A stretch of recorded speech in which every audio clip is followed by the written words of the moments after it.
So this talk is, as Peter already told you, about a recent JPEG activity, and in specific, the quality evaluation in this framework of JPEG XT. If you expect any answers, I'm afraid then this is the wrong talk for you, but instead I will give you many questions, and by that also the opportunity to drive your research. So I hope that this is kind of a different talk, but hopefully will open a perspective for you to look into the matter, and for me to learn from you how that's done correctly. So actually, why are we doing that? I mean, we have many JPEG standards, not only the old one, the 10.9.18, but also JPEG 2000 and JPEG XR, JPEG LS.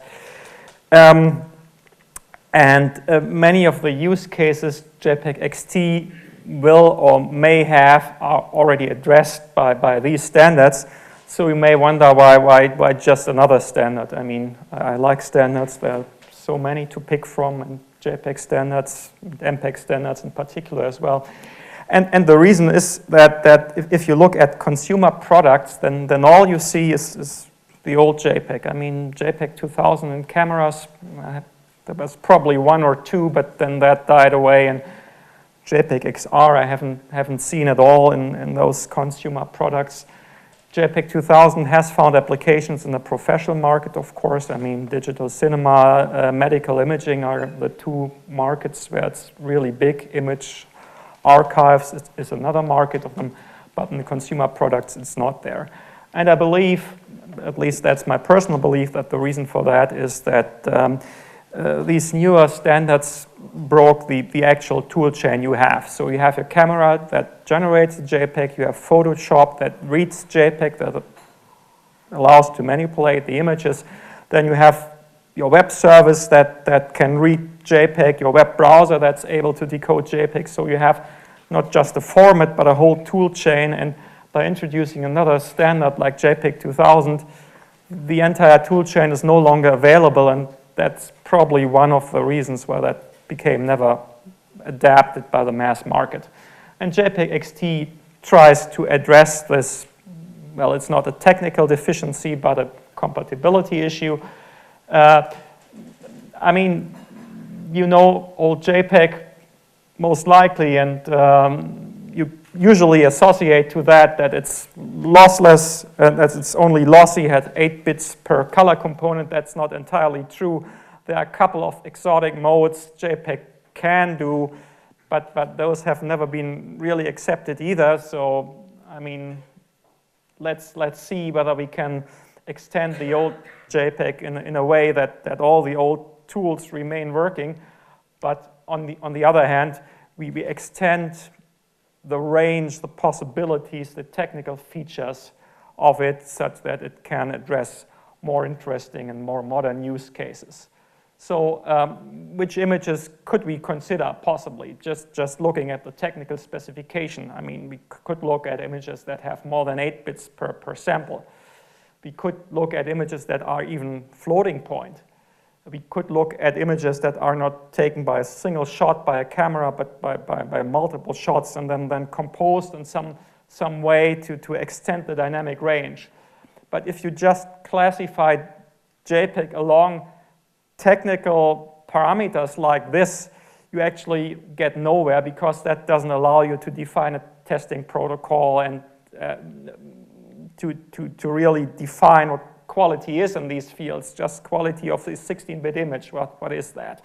That of course depends on the use case, and for that reason I will not go into the technical parameters of JPEG, but instead will try to classify use cases again along this 2 dimensions, namely how do we acquire images and how do we reproduce images.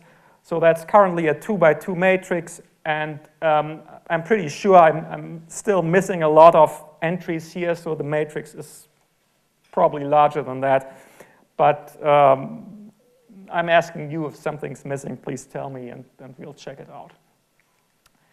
So that's one of the use cases we have in mind. That's actually one of the simpler use cases. Well, you have a scene, probably an outdoor scene. You take a single shot by a camera. Then what you usually get within the camera itself is some raw representation of the image. I do not mean the raw file format or a raw file format. Raw stands for the absence of any written down specification, but some representation of the pixel values where you don't really know what that is. And in that format, the image is not, well, it's okay for you for immediate processing, but it's not okay for storage. The reason for that is that to be able to decode such an image, you more or less depend on proprietary tools you get from the camera vendor. And the proprietary tools run on your current version of the operating system with the current model of the camera. As soon as the evolution of the cameras proceed, you get the next version of the tool that probably runs on the next version of the operating system. And after 5 to 10 years, you might still have your images on disk, but you will be no longer able to decode them. Probably because your decoding tools no longer work with the newest version of the operating system and all those kinds of mess. So instead, what people might want to do is take these images, convert them to a standard device-independent scene-referred color space, let's say sRGB, 16-bit images, and then probably compress them in a lossy or lossless way and then store them to disk, like here. And on that specific acquisition process, you need a higher bit depth, but not so much to be able to represent high dynamic range, which may of course also happen, but more to be able to minimize the quality loss you get by this additional processing here, this conversion here. So you need higher bit depth just to keep the image losses at a minimum. And then later on, and we come to the second step, the images are taken from storage and then processed or developed or whatever. And here's the second use case, and that gains more and more attention, where you actually don't take a single image, but you take multiple images from the same scene by varying the exposure time or the sensitivity of the sensor. And then by some algorithm we probably don't know, or we do know, these images are converted into a high dynamic range representation that covers several magnitudes of luminance, probably to a format where the numbers are proportional or approximately proportional to the physical radiance of the scene. And then those images are compressed and put on disk, and this case is different from that case, that here, at least in principle, you could possibly observe the image on a monitor if the monitor has a dynamic range that's high enough to represent the original scene, but here that's most likely not possible because the dynamic range is several orders of magnitude higher than what can be reproduced by today's hardware, at least. Just keep these two applications in mind. They are very distinct. They both have a higher bit depth, but for a completely different purpose. Once we have a higher bit depth just for higher precision, like in this case, the first case, and the second case, we have a higher bit depth just to be able to represent a high dynamic range. And depending on the use case, you will have to use a different test pool of images. The data set you use for testing is actually very different, and it's very confusing sometimes to explain people, well, these are 16-bit images, but they are not high dynamic range. That's something else. It's a different use case.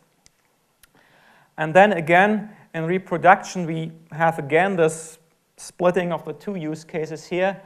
Direct reproduction, if you're lucky enough to have a monitor that allows a bit depth higher than 8 bits per color component, those devices exist. You can reproduce them directly, but in the multiple exposure case, that's usually not the case. Instead, you have some kind of tone mapping or change of color space in between to adapt the scene-referred color space you have here, obtained on the image acquisition side, and map that to the output color space your monitor is able to reproduce, and that's in most cases a lossy dynamic compression. And so here in this case, some of the intent of the photographer goes in here. This tone mapping is an open variable, and you can take the very same image, and depending on how you develop it, you get one photographic intent or another. So again, quite a different process. So that gives us at least this 2x2 matrix where we have direct reproduction of high bit precision, which is mostly applicable for professional single exposure images. You can tone map these images then you are on this entry of the matrix. This is probably not meaningful. I do not know enough about monitors, but I wouldn't expect that you get 5 to 6 orders of magnitude, probably not. But I'm curious to learn if I'm wrong. And then we have this case where you have high dynamic range images, and you reproduce them by tone mapping, probably to alienate the images, to express an artistic intent, things like that. And of course, depending on the use case, you have to use a different method of defining image quality. That's of course nothing new. But it's sometimes confusing when people speak about HDR to really define what they mean. And in the direct case, it's again pretty simple. I mean, you take an input image, you compress it, you expand it, you get an output image. And then in one way or another, you measure the quality either by a no reference metric or partial or full reference. And you can take the image quality indices that are known, PSNR, SSM, VDP. Unfortunately, if you check what's known in the field, then most of the more advanced image quality indices you find, like SSM, those are mostly only calibrated to 8 bits per channel, and some of them are only calibrated to grayscale data. So not all of them are really applicable to the case. The HDR VDP is a notable exception. That also works in the HDR case and floating point case.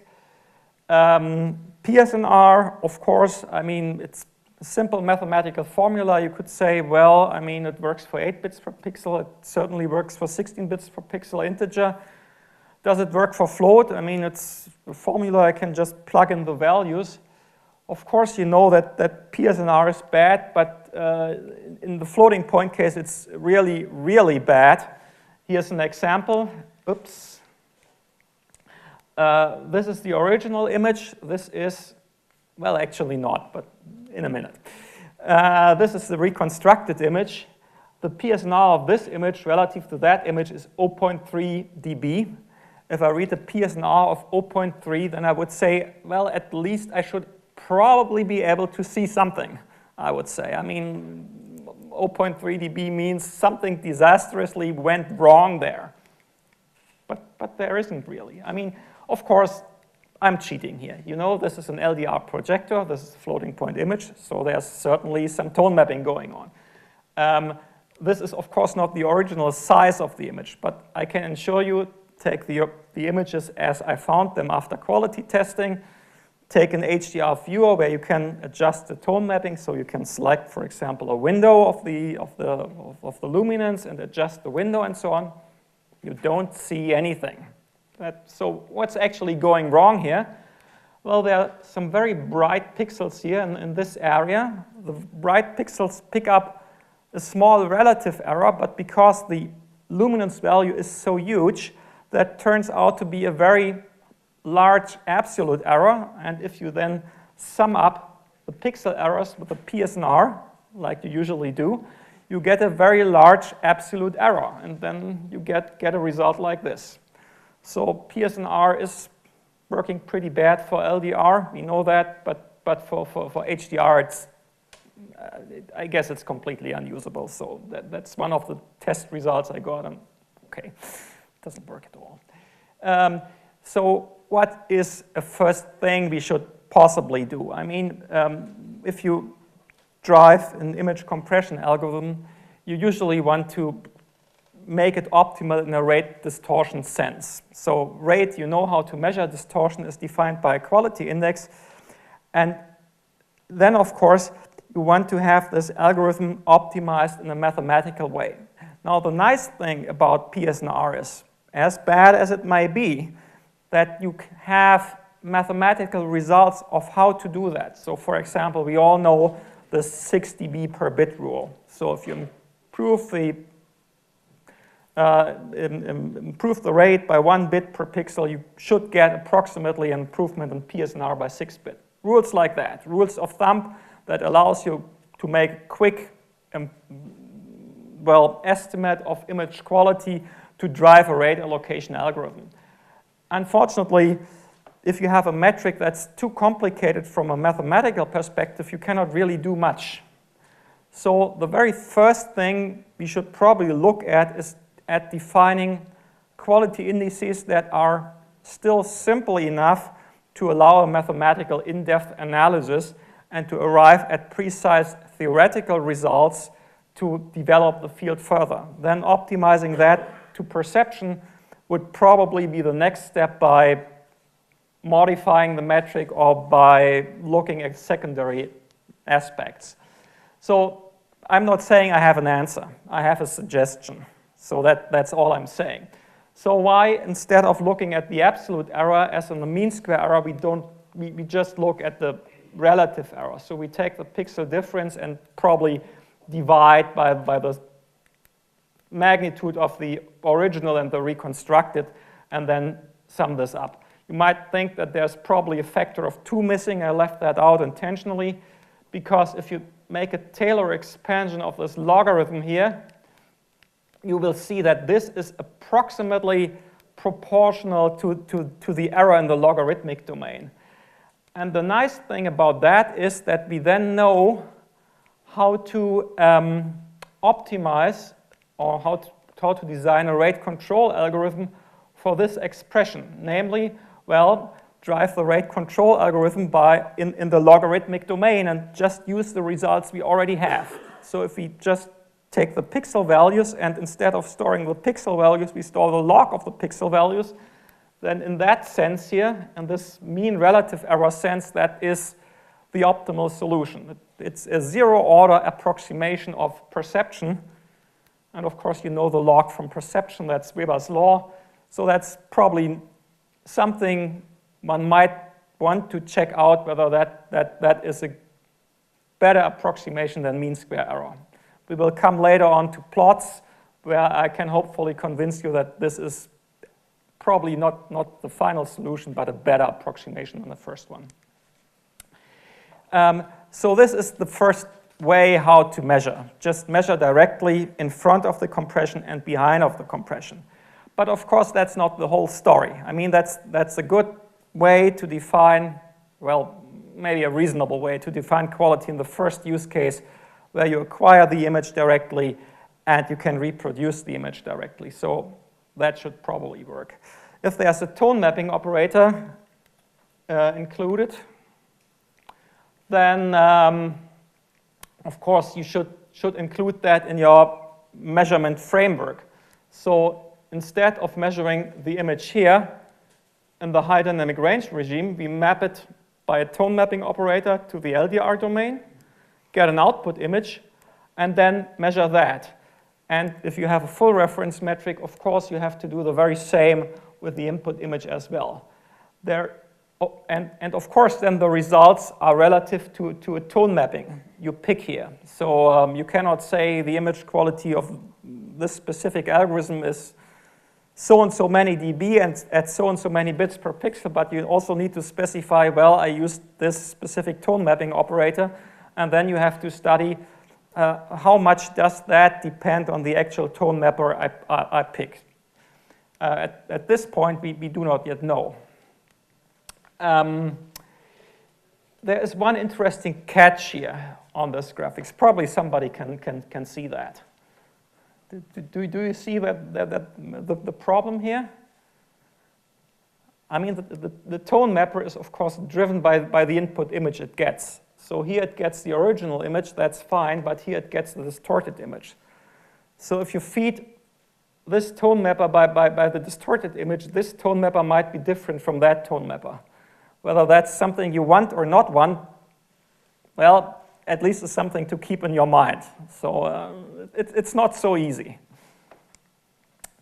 So now let's look at some graphs, some PSNR plots, something like that, just to convince you that these use cases are really distinct.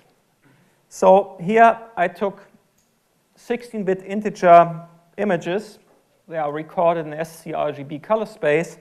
I tried various algorithms, don't care about the algorithms, that's JPEG internal right now.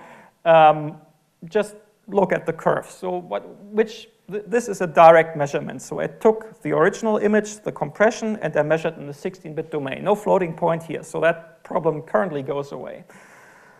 So from these graphs, I would say, well, let's look at this red curve here, for example.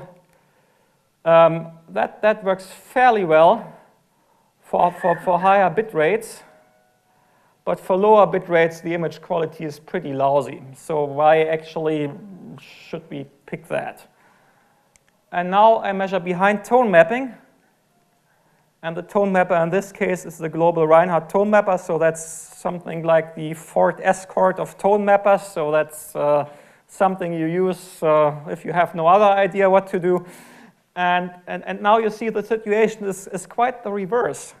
You see for the low dynamic rate, for the low high compression domain, so low number of bits per pixel, this red algorithm works fairly well, but for the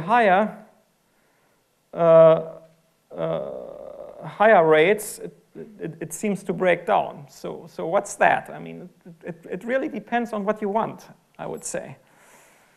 And here's now an image for floating point. Again, we have this red curve. We have another curve. Unfortunately, it's very hard to see. That's this yellow curve here. I don't know whether you can see that. From here, and out of power. From here, let's try this one. Turn it on. Okay. From here up to here. So again, for high compression, it seems to work fairly bad.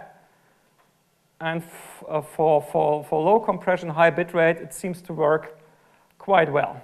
And again, we have this kind of angle here in this red curve. And this is, again, behind tone mapping. Keep in mind, this is now a floating point image. And we have here this yellow curve, which now breaks down at medium bit rates, but for low bit rates, it's actually not so bad. So the question is this branch here of the yellow curve, is that actually real, or is this a deficiency of the PSNR here? And it turns out that this is exactly the same deficiency you saw in the image I presented earlier. Namely, if we now measure that with the relative error instead of the PSNR, you get a curve that is approximately the same as for the tone map version.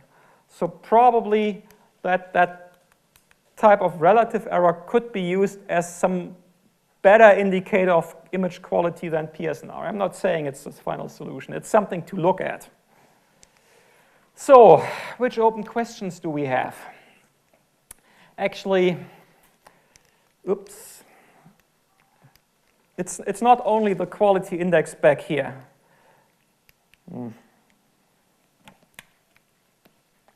It's also the whole process of how do we measure. Do we have a tone mapping here? If so, which one do we pick? It's, of course, task dependent. So you have to define your application very carefully. And you should not confuse one application with another application because the results can be totally different. Then we have another problem here. JPEG XT currently works by splitting up the signal into a legacy stream, the stream your average JPEG decoder can see. and a residual stream that carries additional information. Let it be additional information to be able to reproduce a 16-bit signal, or let it be additional information for the HDR case. So in one way or another, you need to split up the rate between the two. So what's the ideal rate split up or rate allocation between the two channels?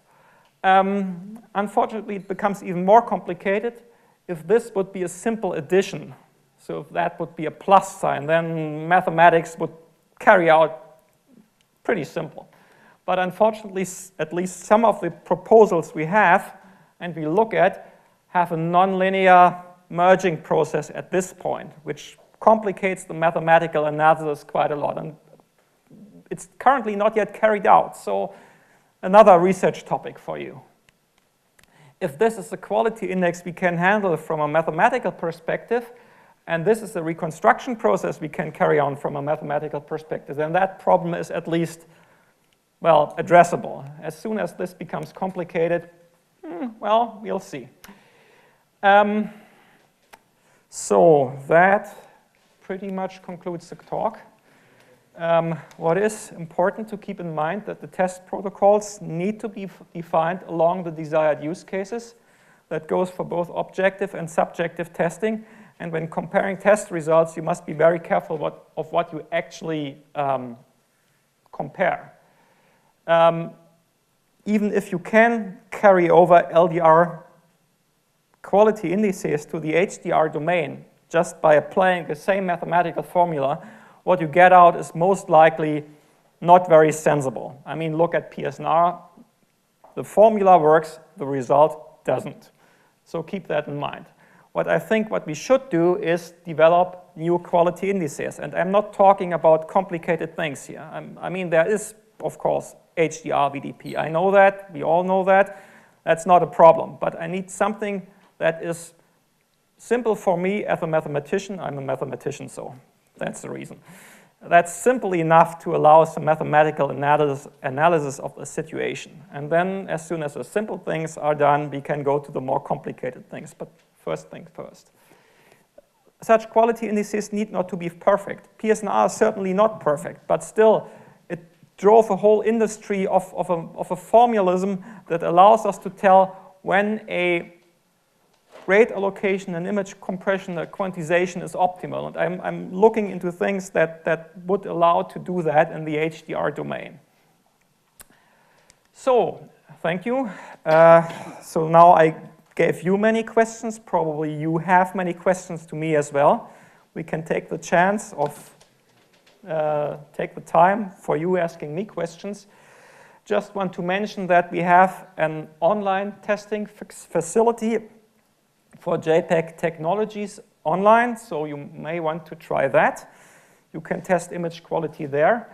Unfortunately, JPEG XT is not yet there, basically because we also need to define test protocols and objective metrics for doing that, but at least keep that in mind, and I hope that I will be able to deliver HDR material on that page as well pretty soon now.